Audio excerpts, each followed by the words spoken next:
Haleluya. Shalom. Kembali pagi hari ini kita kembali berjumpa melalui kebenaran firman Allah dengan tema matikanlah keinginan daging. Terambil dalam kitab Kolose pasal yang ketiga, ayatnya yang ke-5 hingga ayat yang ke-9. Bunyi firman Allah, karena itu matikanlah dalam dirimu segala sesuatu yang duniawi, yaitu percabulan, kenajisan, hawa nafsu, nafsu jahat, dan juga keserakahan yang sama dengan penyembahan berhala. Ayat 6. Semua itu mendatangkan murka Allah atas orang-orang durhaka.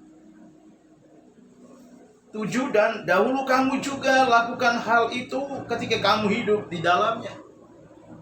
Tetapi sekarang buanglah semuanya ini, yaitu marah, geram, kejahatan, fitnah, dan kata-kata kotor yang keluar dari mulutmu. Jangan lagi kamu saling mendustai karena kamu telah menanggalkan manusia lama serta kelakuannya. Saudaraku yang dikasihi Kristus, suratan Kolose adalah suratan Paulus kepada sidang di Kolose. Nasihat surat pengembalaan ini ada ditujukan kepada setiap kita, orang-orang percaya, setiap jemaat Tuhan yang ada di Kolose. Saudaraku, bahkan setiap kita orang-orang percaya, umat-umat Allah yang mengimani Kristus Yesus sebagai Tuhan dan Juru Selamat. Saudaraku, kembali, saudaraku, dikatakan oleh firman Allah, mematikan manusia lama atau mematikan keinginan daging. Pertanyaan datang kepada kita, apa sih manusia lama itu? Yang dimaksud dengan manusia lama dikatakan dalam Kolose 3:9 bagian akhir dikatakan kelakuannya, sifat dan perilaku hidupnya yang meniru model duniawi. Itu kelakuan lama. Orang duniawi doyan dengan dosa. Ada beberapa hal yang ditulis oleh Alkitab tentang manusia duniawi tadi. Antara lain percabulan, saudaraku. Sekarang di permukaan kalau kita melihat di media sosial, di televisi, di mana lagi marak orang-orang yang dibungkus dengan kehidupan religi, seharusnya mengayomi, mengopeni, mendidik, memagari, menuntun banyak orang. Dari kelakuan membawa kehidupan lama diubah menjadi kelakuan yang baru. Sifat yang lama ditanggalkan jadi sifat yang baru, karakter yang baru. Tapi justru sebaliknya, saudaraku. Apa yang sedang ditonton, apa yang sedang dilakukan, yang kita sedang lihat secara global. Secara kasat mata kita melihat di media sosial, baik di televisi. Saudaraku, baik dalam negeri maupun di luar negeri, sangat hiris bukan? Di mana dosa kelakuan lama itu yang sangat menonjol adalah cabul, saudara, roh cabul atau percabulan.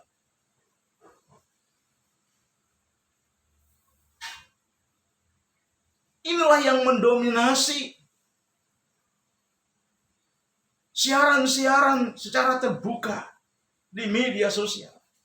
Dilakukan oleh orang-orang yang seharusnya mengayomi, saudara, melindungi anak didik mereka. Justru menjerumuskan kepada perkara-perkara dunia. Itulah percabulan. Belum lagi dikatakan najis, kenajisan. Ya, hawa nafsu. Nafsu jahat. Serakah atau keserakahan.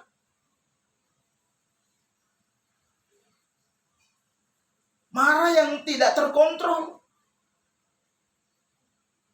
Geram. Dikatakan oleh kitab suci. Kejahatan yang menonjol. Fitnah. Membuat hoax di mana-mana. Kata-kata kotor yang keluar dari tutur lisan. Saling memusuhi satu dengan yang lain.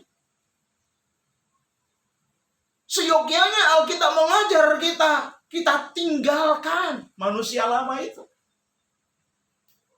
Sebagaimana ditulis dalam kitab Kolose pasal yang ketiga ayatnya yang ke-8. Cara bagaimana untuk kita dapat meninggalkan manusia lama itu?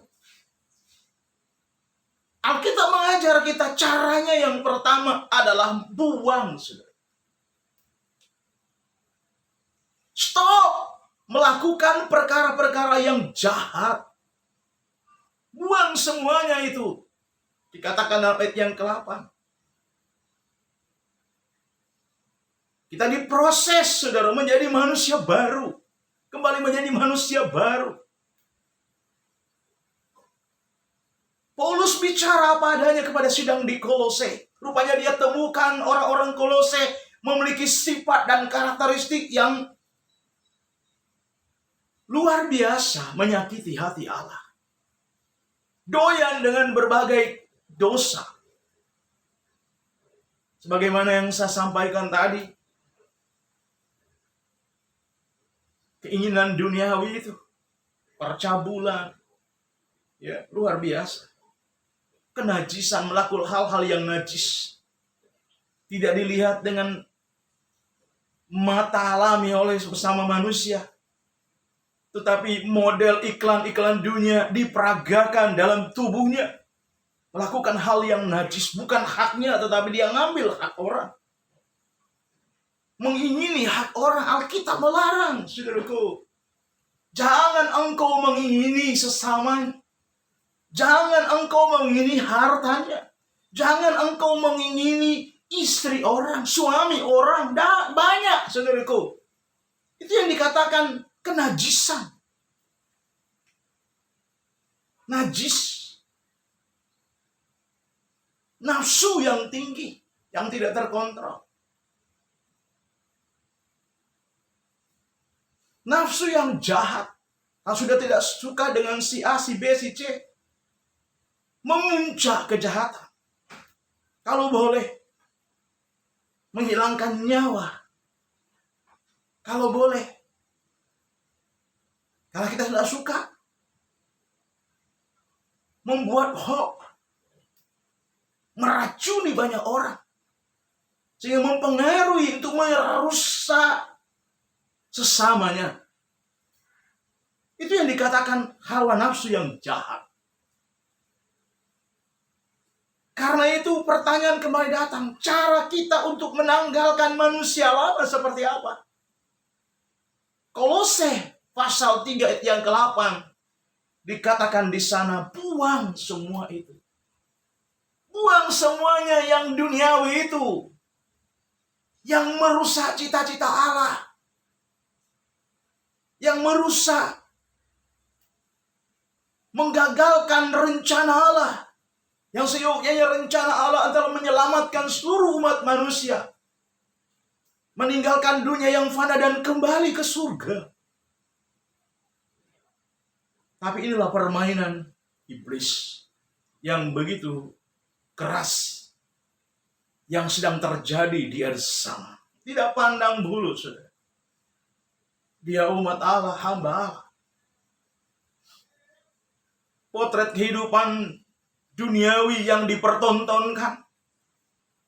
Kadang-kala menutupi hidup supaya tidak diketahui orang, menutupi dengan kehidupan religinya, rohaninya, spiritualnya. Bukan itu. Tipsnya adalah buang semua keinginan duniawi. Ingat, Tuhan tidak lama lagi datang. Kerinduan Tuhan, Dia dapati kita tidak berkerut dan bercacat celah, bukan? Kolose pasal 3 yang ke-8 dikatakan buang, stop yang namanya dosa, doyan dosa. Stop. Berhenti, saudara. Tapi kembali kepada manusia baru dikatakan dalam Kolose pasal 3 ayat 10. Kembali kepada kaliknya, gambar ilahi, gambar Kristus yang menguasai secara utuh dalam hidup kita. Orang kalau sudah tidak doyan dosa, gambar Kristus akan menguasai hidupnya. Dapat lihat dari label hidupnya, dari tutur lisannya, dari sikapnya sehari-hari. Saudaraku, tabiat lama harus ditanggalkan. Saudaraku, yang kedua, kita perlu melupakan yang sudah-sudah, yang masa kelam, yang pernah merusak cita-cita Allah selagi rahmatnya masih berlaku. Dapat dikatakan dalam Filipi pasal 3 ayat 13, melupakan apa yang di belakangku. Saudaraku, yang ketiga, mulai mengarahkan hidup kita ke depan, bicara tentang masa depan kita, masa depan baik di bumi seperti di surga di dalam doa Bapa kami. Masih di bumi tapi seperti di surga, mengubah kondisi keadaan yang dunia yang sudah tawar karena dosa. Kita garami dunia ini dengan perkara-perkara spiritual, perkara-perkara rohani, perkara-perkara yang baik, yang dari Allah. Itu yang dikatakan di Filipi pasalnya yang ketiga, ayatnya yang ke-14. Yang ketiga tadi katakan, mulailah arahkan hidup kita, masa depan, melihat cara pandang kita ke depan, tidak mengingat masa lalu. Itu yang ketiga. Yang keempat, berlari, jangan diam, saudaraku. Segala pintu anugerah Allah masih berlaku. Mari kita evaluasi hidup kita. Jangan melihat keberhasilan kita dari finansial, dari cara duniawi, saudaraku. Justru dua sisi, saudara. Finansial yang kita peroleh melalui hasil kerja keras, ada dua hal. Membawa kita memuliakan Tuhan kalau kita lengket dengan Tuhan. Yang kedua, berhasil secara finansial, sukses dalam jalan hidup, justru membuat kita jauh di hadapan Tuhan. Itu relatif. Tapi yang dimaksud oleh Tuhan dan firman-Nya, cara untuk menanggalkan tabiat lama, manusia lama tadi. Saya ulangi, adalah buang semuanya. Diriku. Kolose pasal 3 ayatnya yang ke-8. Stop untuk tidak memberi celah buat dosa menguasai hidup kita. Tetapi kita mulai belajar melupakan yang sudah-sudah, yang masa kelam. Sebagaimana Filipi pasal 3 yang ke-13.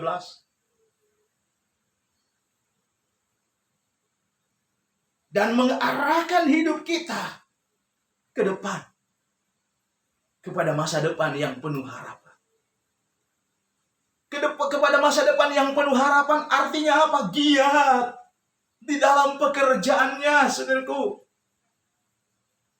Jangan sampai ketika menjelang kedatangan Tuhan, Tuhan lihat raport kita merah terus. Kita berusaha. Nilai kehidupan spiritual kita diukur selagi kita hidup dalam dunia, saudara.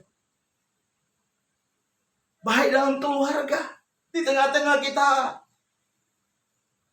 berjemaat, Di tengah-tengah kita bermasyarakat. Kita adalah surat-surat terbuka. Dapat dibaca oleh banyak orang. Kita juga bisa menerangi dunia yang kelam ini dengan karakter dari Allah. Sifat-sifat Kristus yang menguasai hidup kita. Kalau dulu kita sering benci sesama, kita belajar mengampuni dan tidak mengingat kesalahannya. Itu diajar oleh firman Allah. Kita sportif. Kita tidak lebih. Katakan oleh firman Allah, kita adalah tanah liat adanya. Sebagaimana Mazmur 103 ayat 14 dia berkata, dia memaklumi kondisi dan keadaan kita. Tapi kita tidak bisa menyerah dengan kondisi yang ada.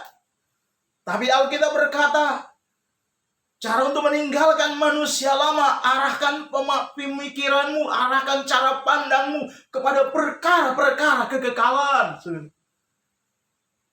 Dan yang keempat tadi, berlari. Dalam Filipi pasalnya yang ketiga, yang keempat, 14. Berlari, saudaraku. Berlari dengan cepat. Jangan lamban meraih janji-janji Allah. Kalau roh kita sedang menyala, Roma 12 ayat 11. Roh kita sedang menyala. Waktunya Allah. Mari saudaraku, sebagai umat Allah. Kairosnya Allah sedang ada bekerja dalam hidup kita. Manfaatkan dengan waktu itu dengan tepat dan benar. Selagi kita masih diberi kesempatan, masih hidup, masih bernafas. Karena itulah matikanlah dalam kehidupan kita segala upaya iblis untuk menggagalkan rencana keselamatan umat manusia. Karena itu matikanlah dalam diri kita keinginan lama. Sebagaimana dikatakan di dalam Roma pasalnya yang ke-6 ayat 11, saudaraku. Kitab Roma pasal 6 ayatnya yang ke-11. Bunyi firman Allah seperti ini, saudaraku. Dengar baik-baik firman Allah. Demikianlah hendaknya kamu memandang bahwa kamu telah mati bagi dosa. Matikan dosa itu. Caranya gimana tadi? Bagaimana yang telah disampaikan tadi? Buang dosa itu. Haleluya. Paulus juga bicara kepada sidang di Roma dalam Roma 6 tadi. Ayat yang ke-11. Hendaknya kamu memandangnya bahwa kamu telah mati dosa bagi dosa. Tapi kamu hidup bagi Allah. Luar biasa. Keinginan manusia, keinginan duniawi ini kita matikan, saudaraku. Kalau keinginan duniawi telah dimatikan, pasti kita doyan kepada perkara-perkara rohani. Mengasihi Tuhan. Itulah tujuan kekekalan. Sebagaimana dikutip dalam Roma pasal 6 ayat 11. Dikatakan, demikianlah hendaknya kamu memandangnya bahwa kamu telah mati bagi dosa, tetapi kamu hidup bagi Allah dalam Kristus Yesus. Haleluya. Ayat 12. Sebab itu hendaklah dosa jangan berkuasa lagi dalam tubuhmu yang fana. Supaya kamu jangan lagi menuruti keinginannya. Dan janganlah kamu menyerahkan anggota tubuhmu kepada dosa yang dipakai sebagai senjata kelaliman. Tetapi serahkanlah dirimu kepada Allah sebagai orang-orang yang dulu mati. Tetapi yang sekarang hidup. Dan serahkanlah anggota tubuhmu kepada Allah untuk menjadi senjata-senjata kebenaran. Sebab kamu tidak akan dikuasai lagi oleh dosa karena kamu tidak berada di bawah hukum Taurat, tapi di bawah kasih karunia. Luar biasa. Kalau orang tidak menyadari, sebaliknya, karena dia masih doyan dosa, dia diintimidasi oleh Taurat. Tapi kalau dia sudah hidup di dalam kebenaran Allah, menanggalkan semua kesenangan dunia, dia hidup di dalam kasih karunia Allah. Luar biasa. Bebas, merdeka. Saudara, kenapa? Karena semua disalut oleh kemuliaan Allah. Haleluya. Inilah yang dimaksud oleh firman dan kebenaran Allah yang kami bagikan pada pagi hari ini.